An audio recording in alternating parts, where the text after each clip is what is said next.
I believe it's important to be conscious of where our textiles come from because the world is drowning in clothing. There is a landfill site in Ghana that is full of clothes that can be seen from outer space already.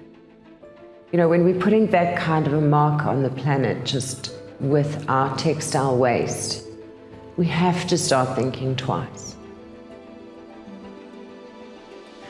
So my name is MELANIE Brummer and I am the founder of the Upcycled Cloth Collective.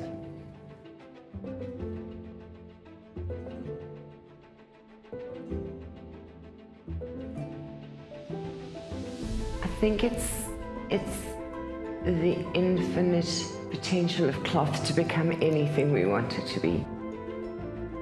In 1993, when I first started my first textile business, dyeing and printing fabric, when I realized for the first time that a white piece of cloth could be transformed into absolutely anything I could imagine, and that I could be in control of that transformation, from the color to the pattern to what I turn it into to the stitching I add on top of it. That infinite potential to transform.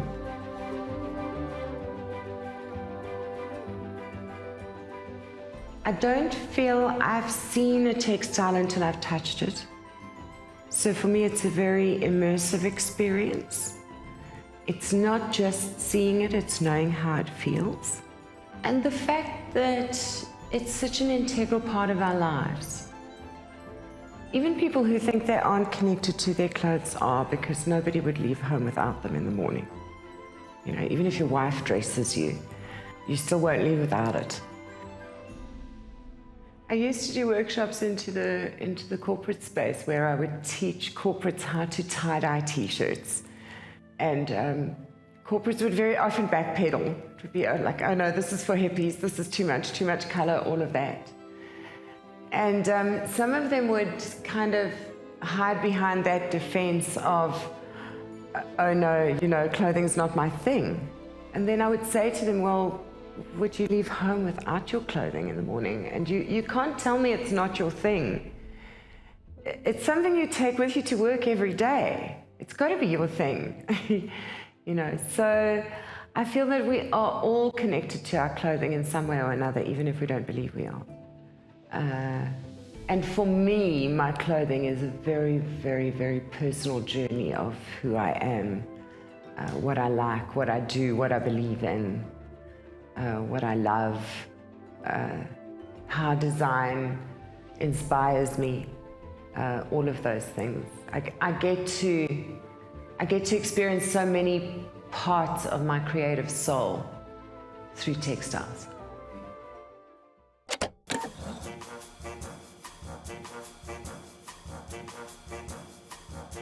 So today I'm at Upcycle in Johannesburg with Winnie McHenry. No, we've met a lot of people in our story who are upcycling and thrifting now because it's becoming trendy. Winnie was doing it 20 years ago when nobody knew what it was, when everyone said, are you mad? She's taken on staff in the process. She's paid salaries through COVID, for goodness sake. So I think she'd have to be my personal icon in our story. I am super excited to be able to tell your story today as part of our story, because I'm such an admirer of your work. So if you could tell us the origin story of this place, how did it all begin? The origin story, okay, that's a long story. But essentially I studied interior design, and then halfway through that process I realized that the only way to actually do interior design is to be able to market yourself to people. Yes. And 20 years ago, I did not like people. I was terrified of people. Yes. So that talking to people was a problem for me. So I ended up working in different jobs, and one of the jobs I ended up in was at the career center, and they used to place people on learnerships, venture creations learnerships, which for me was amazing because I've always been somebody that loves teaching people how to do stuff, but I'm also very creative. So anything from mosaic, candle making, decoupage, all of the craft skills, I was really good at all of those things. So I realized in event creations learnership that they teach people all the business skills, marketing, design, all of that, but they didn't really teach you after that what kind of business to start. Yes. So you had all the skills to run a business, but you Yes. didn't know what business to do. Yes. So I used to spend my weekends and stuff going into different communities and teaching people how to make mosaics, candle making, and that kind of thing. Yes. But then really quickly realized that people don't take the money that they have once they've made the product and put it back into growing their business. Yes. They have to feed their family. Yes. In South Africa, we really have that problem of like, people need to eat. Yes. So that was the perfect space for me to go, well, I can actually save the planet, which is one of my biggest passions, Yes. by teaching people how to actually make money from taking the waste that's freely available, Yes. turning that into a craft product, Yes. selling that product, Yes. taking all the money, feeding their family, and then taking more waste and starting again. Yes. They didn't have to put the money back into their resources. Okay. Yeah. Okay. I started basically teaching one or two people, anybody that was a willing victim, to come and let me teach them how to do stuff. It meant. Yes. But people had no idea what it meant back then. Okay. I mean, even recycling, they didn't understand. Has that changed today, do you think? It's definitely changed. So over the last 3 years, I would say, people are starting to understand the term. Okay. But corporate governance and stuff is starting to make companies understand that they have to actually divert their waste from landfill instead of just landfilling it. They're also getting penalized for doing that.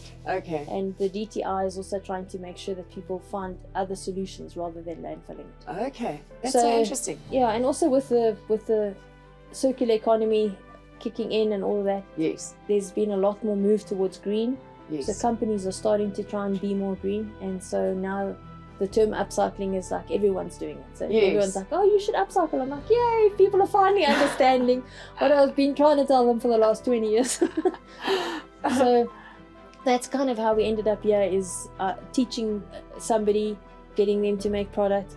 In the beginning, the only way to get people to understand upcycle was to make a really sexy product. Yes. So people could see the product and go, oh, I like the product. Yes. And then you'd get the opportunity to tell them the backstory. Yes. So yes. as much as my passion is training, I could never really find anyone to help me teach people because they didn't understand the value. So I had to create the product for them to see the value. Yes. Yes. And so you're actually a very, very good product designer. yeah. Yeah, so we spend a lot of our time taking stuff and designing and playing with items, and maybe, yeah, you can call it as a designer, but I think it's more about playing, like really just fiddling. And the more you play, the more you design different things, you know?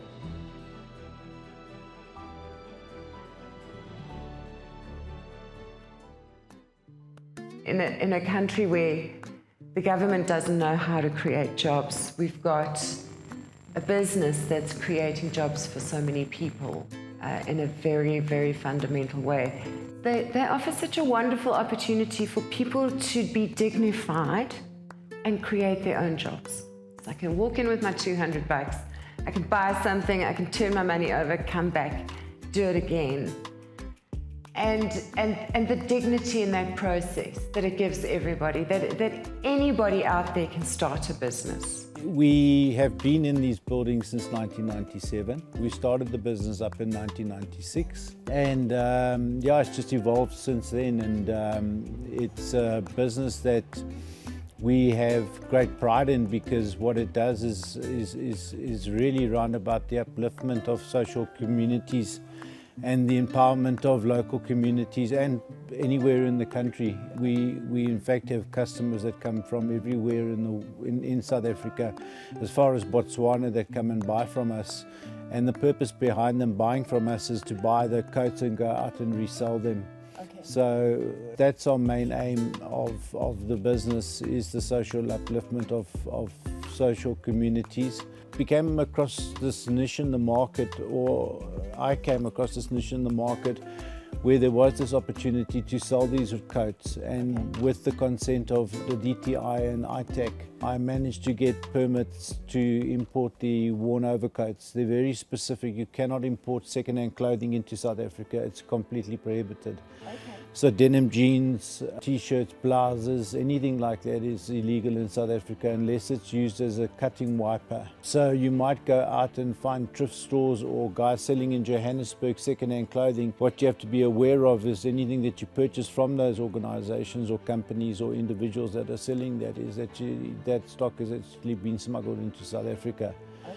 So you'll end up with a situation, and it's guarded very well by SARS, Customs and ITAC to prevent the overflow of second-hand clothing into South Africa, to protect the local industry, local textile industry. Is that why we don't have a landfill site like Ghana that's visible from outer space? Exactly. Ghana is the dumping ground of second-hand clothing throughout the world. So our laws are protecting us from that here in South Africa? Our laws do protect us, but unfortunately they're not possible to enforce all the time. So they do get it through. There is methods that are used by these smugglers to bring it into South Africa, whether it's through Mozambique or Botswana or whatever methods that they use. I can't really tell you, it's not our business to be in that, but that is a problem in South Africa. Okay. And it does affect the worn overcoat industry. Yes. Because they're bringing it in where we're paying customs VAT and customs duties on our goods. Yes. They're bringing it in customs duty free, and they are bringing it in without paying VAT on the goods, which is a problem for the fiscus. But there's not a lot being brought into South Africa. There's, in my opinion, too much being brought into South Africa, but there's not a lot to cause those landfills like you have in Ghana.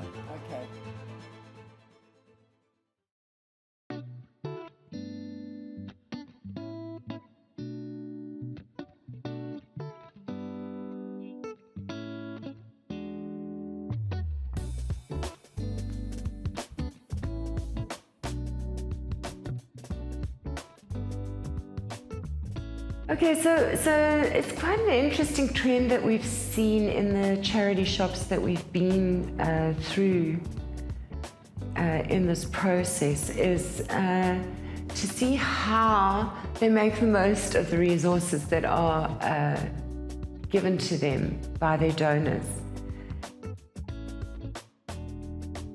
Today we're at the U-Turn charity shop with Lauren Graham Parker, and she's going to tell us a little bit more about how the textiles here in this store are serving social change. So Lauren, can you tell us a little bit more about this charity shop and how it came into being? Sure. Our charity started 25 years ago in Cape Town. We've only just recently moved up to Joburg now, last year November. Our store is responsible for almost 50% of our non-profits income. Wow. And so that means it's from we've got branded end-of-range products, and then a large part of our store is pre-loved items. So these are donations that people will drop off. We have a laundry in the back, we sort them, we clean them, and then they come back in the store for a second lease at life. We've got quite a wide variety of donations. I think a lot of people think charity store and they think, I'll dump my stuff. Do you get a lot of stuff dumped on you? We do. Okay. But the occupational therapist in me loves it because I love potential. Okay. So we've got a grading system. So our A grade is your very famous, expensive brands, and if it's barely been worn or touched, then we keep it. We've got a large online presence on Facebook Marketplace. But otherwise, our B grade stuff is everything you'll see in the store. So it's everything that's still wearable. So nothing in our store is stained or holy. It really is good quality. Yes, I've seen that as I've been ruffling through your shelves. So Lauren, can you tell us a little bit more about the sorting system that you've got going at the back here for the textiles that come in? Absolutely. In Joburg, we're still very small. In Cape Town, we actually have a whole warehouse dedicated to the sorting. We call it the laundry. But this is our Joburg start. So a customer will bring in a box, a bag of donations. We'll weigh it. We are very concerned with thanking the customers. So we'll take down their details, we'll send them an email to thank them for their donation. When the guys bring it to the back here, this is our sorting with purpose area. So we've got our A, B, C, D and our laundry bins. So A is our high quality stuff we'll sell online. B is stuff that will go into the shop. So the top quality stuff doesn't even make it into the shop, it all gets sold online? Most of the time, yes. Wow, Yeah. that's interesting. Yeah. That's so interesting. It is. Someone will come and say, I saw this, and we're going, have we sold it? Have we not sold it? But we've now moved all the Facebook stuff to the back. Okay. Just to keep it. Okay, keep it tidy. Yes. Okay, so you actually have to keep that stuff separate out of the main stock because there's too much confusion when people come in and buy. Yeah. It's also, you know, theft is real in South Africa, and so we'd rather our expensive pieces, we're talking, you know, items that are still worth 800 to 2,000 Rand, Yes. that they definitely get kept safe. Yes, yes, that makes sense. It brings, and I think that's important, is your donation, we're not just selling everything for 10 Rand because we Yes. want to move it. We really value the quality of the donation. So if you bring in a high quality item, we're going to sell it for a high quality value, not because we want to get the most out of it, but because we believe that that item is worth that amount. And I think that's also great for the person bringing in the donation, because then they know you're not giving it away for $5. You're actually getting a great value, a fair value price out of it that then will benefit the organization. Absolutely. In a wonderful way. Yeah. So I think that's awesome that you kind of sift and sort the stuff and make sure that the really valuable stuff gets valued properly. Yes. And appropriately. Yes.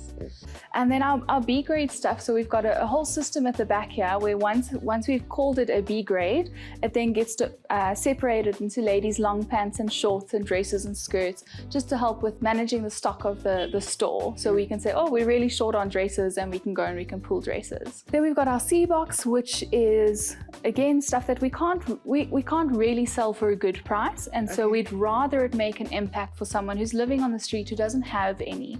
So as soon as this box is full, we package them in boxes and we send them to our service centers, to churches, those that need the clothes. Okay. And then this is my favorite box. This is our D box. I'm a little bit of a hoarder.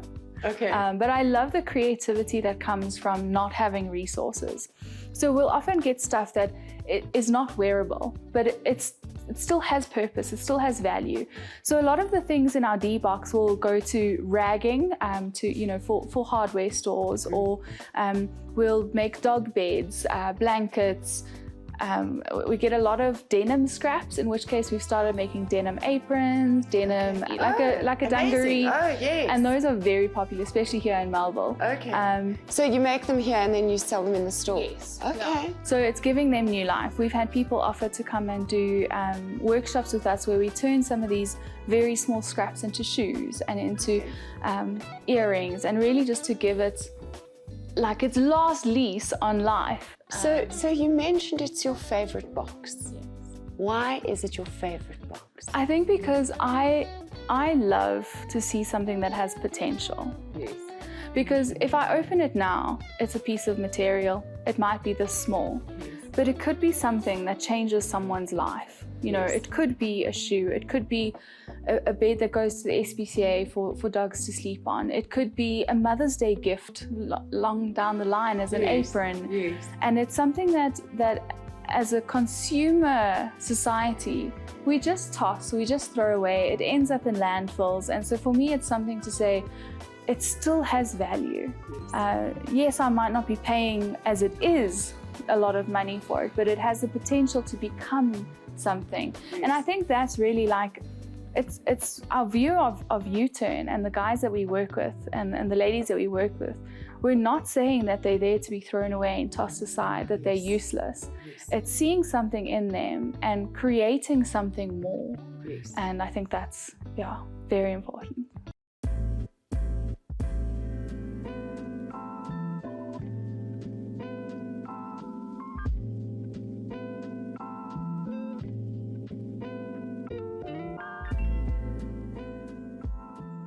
The reason I visited Cape Town for part of our narrative is because Lucretia Splinters talked me into doing the pitch for the Facebook Accelerator program. She for months kind of coached me and coaxed me and encouraged me and every time my imposter syndrome said, this is not for me, she said to me, why shouldn't this be for you? So she encouraged me to send in my pitch for the accelerator program, and I'm so thankful. And we'd been talking for months over the phone about how we were going to get together as soon as we had a chance. So of course, when we started rolling out the program, I felt I had to go down and speak to her and meet with her and just connect properly. And then also, Lucretia is in an area of Cape Town where people were very, very, very marginalized previously. It's an area that is known for its crime, an area that's known for its difficulties. And I wanted to see what Upcycled Textiles were doing there. So it was a great way for me to deep dive into Lucretia's little world and find out in her world how Upcycled Textiles were playing a role. And of course, as soon as we went in there, we found at her market 4 traders. I mean, it's a tiny market. And there were 4 stallholders there with upcycled and thrifted goods. So it shows that even in a microcosm, in a market where there might only be 20 traders, if there are 4 of them who are using upcycled textiles to support what they're doing, then upcycled textiles are playing a huge role, a significant role in growing that little economy. It was an opportunity for us to dive deep into a small area, and also just an opportunity for me to give something back to Lucretia and her area and her community.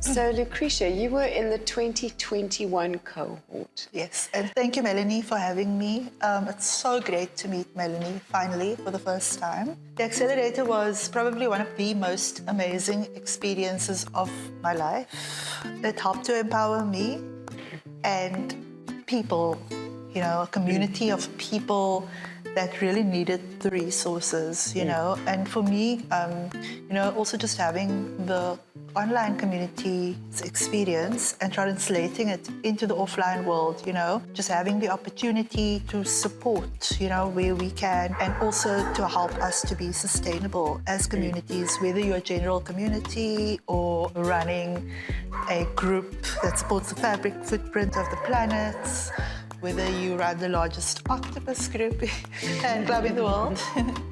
Yeah, so it's been really great because now we also tie it in with community management, with all these programs that we have going. You know, we have now been able to slot into a community that I actually created after the community that I participated in the accelerator with, because I was so inspired by my cohort, the community managers that are part of the Facebook Community Learning Labs group as well. So then I started an entrepreneurship group in Mitchell's Plain, where we are at right now, and it's just been booming.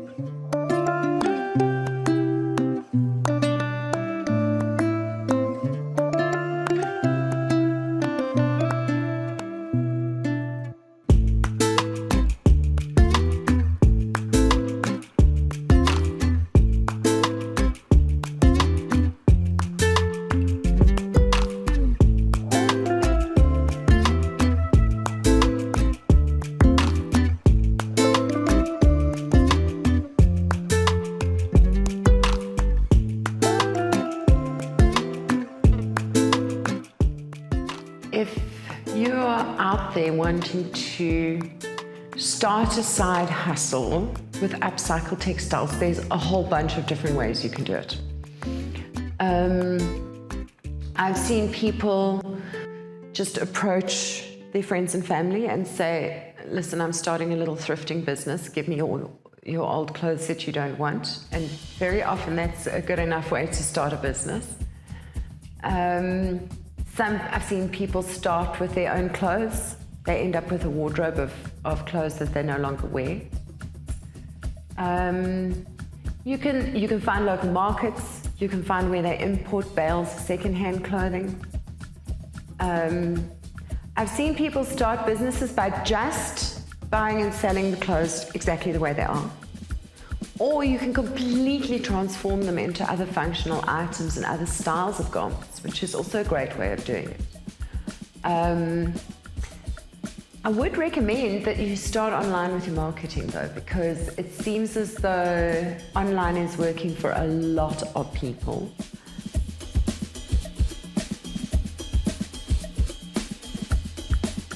I noticed in 2019 my business completely took a new life of its own. I kind of like got into the thrift market, the online thrift market early, I'd say. Okay. And people really started buying my clothing. I had quite a big following of, at the time, like now looking back it's nothing, but at the time it was about 2,000 followers, and I remember I was so excited about it. And I'd like honestly say each person that followed bought from me. That's and it was amazing. a really big thing. I was able to pay for school fees. It was just phenomenal. I was able to fund my life. So you know most people with 2,000 followers, that those 2,000 followers don't buy from them. Yeah. No, this is in a time where like, you know, people exclusively followed my page to buy clothing. It wasn't for any of the content I was producing. I only started producing small business educational content after. This was exclusively to buy my thrifted clothes. Okay. I don't think Reels even existed then. I think it was Yes. just Instagram posts. Yes, yes, And videos. I think they still had a video option. yes. And that's where I started, and that's where it kind of progressed into. And are you using Reels now? Yes. Okay. It's kind of, I hate making them, I'm not going to lie. It's a lot of Okay. effort. It's the only way that my page reaches further in terms of the algorithm. Yes, yes, definitely. Those Reels definitely are the way to go. Yeah, it makes a difference. For reach. And it's been quite interesting for me with the Reels to see how like a lot of us have been a little bit reluctant to adopt. Like even me. It took me ages to make my first reel and then my second one, and it's like, oh, do I have to? And I'm not sure why, because I make so much other content. I'm not sure why the reels kind of live in this black hole in space for I me. think it's a common thing. I really do. Why do you think it maybe is that the reels are taking a while? I think it's a lot of effort. Yeah, Okay. I think it's a lot of effort. But I mean, the same being said, I'm not a video maker, so any sort of making and editing videos is effort for me. I think people who Yes. do it naturally, it's not. They know how to work the system really well. For me, I'm like, you know, I'm very easy with using the templates. If there's a template on Instagram Reels, that's perfect. The song is Yes. chosen for me, the editing's done. I just have to put my clips in, and Okay. it looks nice and it gets reach, and that's like the Okay. primary, like the only reason I'll use Reels. Oh, okay, interesting. Interesting. Thank you for sharing that part of your process with us, because that was very insightful. Thank you. Crybaby, what does Crybaby sell? What we sell, I think it's important to first like explain who we are, and then you can Okay. understand why we sell what we sell. Okay. So we're essentially, I'd say we're a brand that's centered around sustainability and trends, fashion Okay. trends. I've always been someone who collects things, and I like to collect and give back once I've collected. And I think that process of trading is very beautiful. And Yes. what Crybaby Thrift does is we collect items and pieces that have been discarded, and we give them a new lease on life by giving them to a new person. To me, that is just the essence of Crybaby Thrift. It's a business rooted in giving new to the old and love giving that. old to the new. I love that. And what I we love sell it. is pretty explanatory. It's thrift clothing. I also sell a lot of upcycled clothing. So last year I came out with my first ever range of handmade goods. They were Okay. made by a small local business, a family of 2.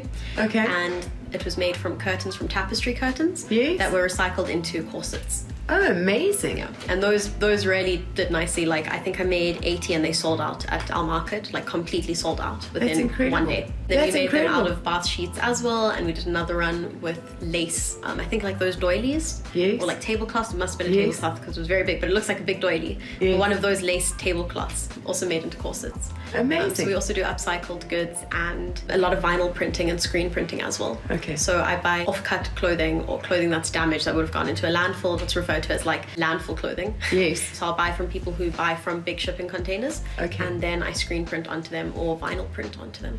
Okay. with different logos and fun things. I love that you're doing the vinyl and screen printing onto items like that, because most people who do that kind of a service will work on new goods. Yeah. So I'm really interested that you're taking something that's upcycled and then you're putting this decorative twist thing on on it. added value.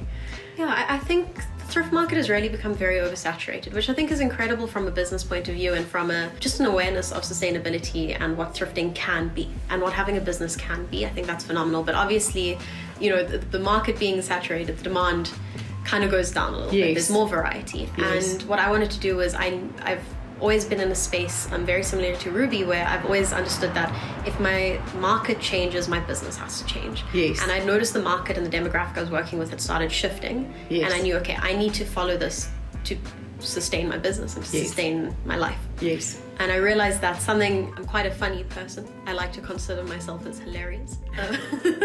And I realized that if I put my funny sayings on t-shirts, they would sell. It's really quite as simple and stupid as that. And it worked. Okay. So that's really, that's Slogans the big on business t-shirts. model.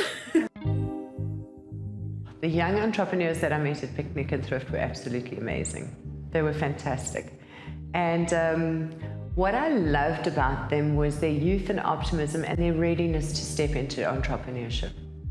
So I first stepped into entrepreneurship when I was 23 years old. And it was such a rush for me at that age to understand that I could actually earn my own money. Like, really? I can make my own money. I don't have to depend on a boss. I just have to show up, make sure I do the job, and make sure I deliver, and the money will come in. And that for me was quite a magical mindset shift. And also for me, what I feel is that step into entrepreneurship you only have to do once. Whereas if you work for a boss, you can be fired again and again and again. So I find that optimistic and courageous step, the fact that I saw so many young people doing that at Picnic and Thrift, filled my heart with joy, because that's how we're going to solve unemployment in this country, is with more young people understanding, look, let's just step into our own power, because we can't wait for anybody else to give us solutions on a plate anymore. What encouraged me about them was that we spoke to people who were 20 years old and had already been in business for 3 or 4 years. That was really impressive to me. They've got a whole 8-year head start on me, 6 or 8 year head start on my mindset, that gives them a whole other decade in business, which is an amazing thing. So I think that what I saw at Picnic and Thrift is a young generation who are ready to step into entrepreneurship with courage, and I think they're setting a beautiful example for the rest of the country.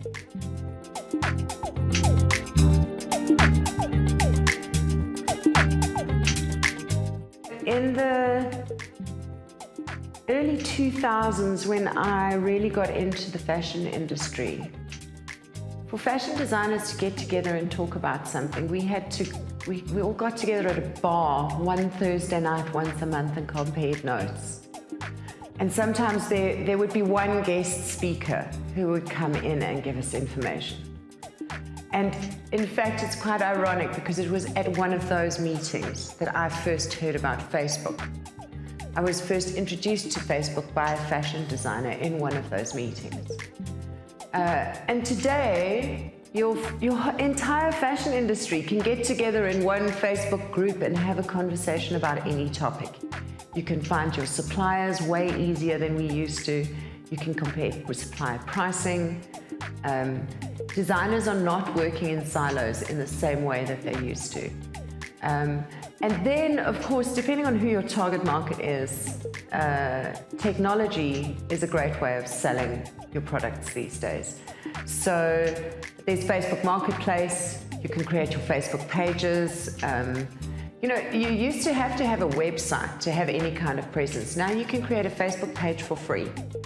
So it's not customized, it doesn't look like you, but it's got all the functionality in that you need. And then the one that I think is overlooked quite a lot by the fashion industry that holds a lot of selling power is WhatsApp. I think if more fashion designers can start to gather their customers into WhatsApp lists and start to send them in those lists pictures of things that they know they'll like, it's an easy, free, quick way to reach customers that costs you nothing. You know, a little bit of time in the morning to send out some pictures. And it's very easy to make the kinds of pictures that you need for a small device like that. Yourself. You don't need to employ fancy photographers. If you're a startup, it's very, very easy to create something that looks like something that you can put onto WhatsApp using an app like Canva or something like that. So I think that any designer who's not out there today on socials you're doing yourself a disservice, because there are so many places that you can use to get out there and reach customers that we just didn't have 30 years ago. I think that technology is the best thing that's ever happened to all of us from a business perspective. The clothing industry in South Africa has changed a lot.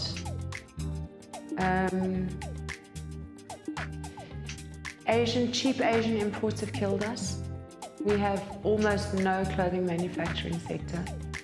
Most of the machinists who used to earn money from sewing garments are without work. Most of the CMT factories have shut down. So my personal feeling is that our clothing industry got destroyed by two forces. One was the cheap Asian imports from the outside, and then the unions on the inside choked the industry, and there's very little of it left.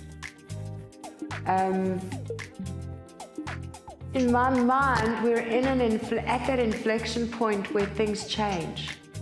So I'm feeling quite optimistic, because there's nothing left. Now we can start rebuilding it finally. For it to happen, consumer demand needs to be there, and it's not there. The average South African consumer does not support the average South African maker. And until that happens, South African makers are going to struggle, are going to continue to be struggling artists and artisans. I feel it's my role to help South African consumers to understand how important it is that we start to support local. Like every time you buy a garment locally, you're supporting a local maker, you're supporting a local industry, you're keeping the money in the country. You're putting food on the table for somebody who is across the room that you can touch.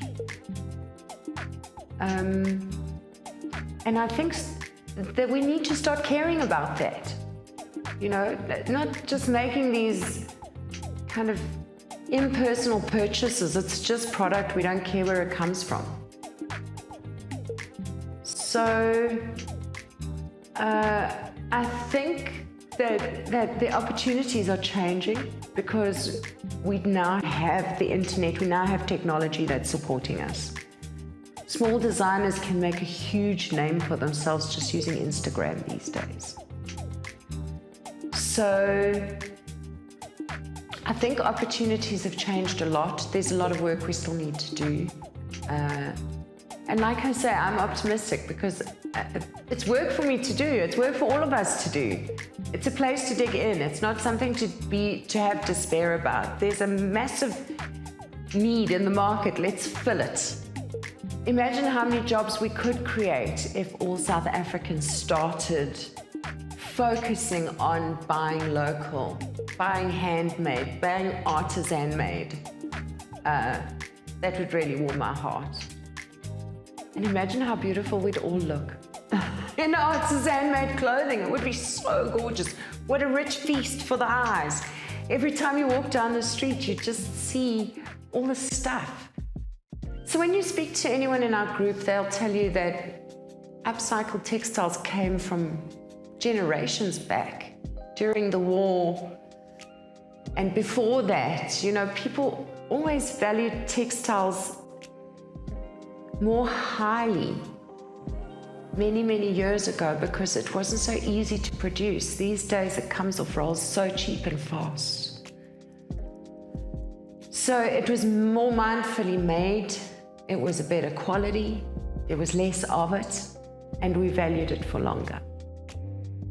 The fact that it's trending now is awesome because it means that hopefully more people will do it. And I still think that it's not going to become mainstream because there are so many people out there in the world who are clawing their way out of poverty.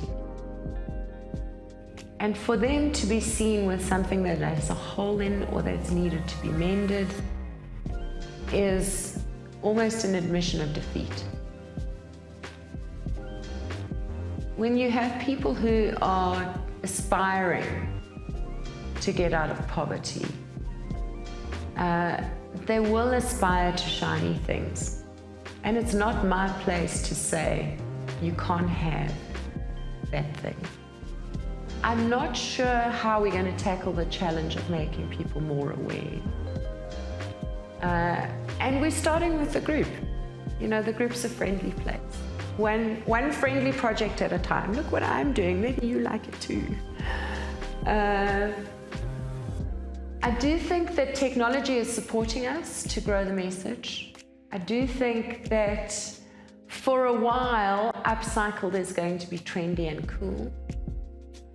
I also feel we might be heading into a chaotic world where upcycling might one day become necessary.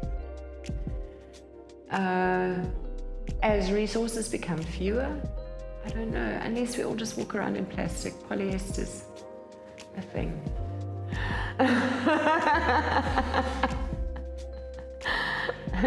Yes.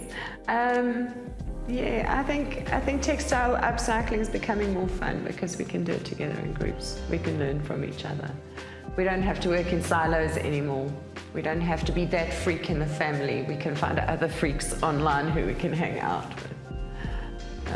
So I think in that respect, it's changing in a friendly way.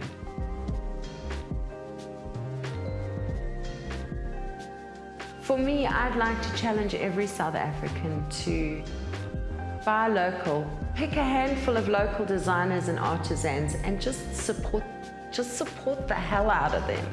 If the consumer will make a different choice and say, we don't want cheap imports, we want locally made, we want to support local artisans, then it doesn't matter what the government says because the consumer is driving appropriate behavior.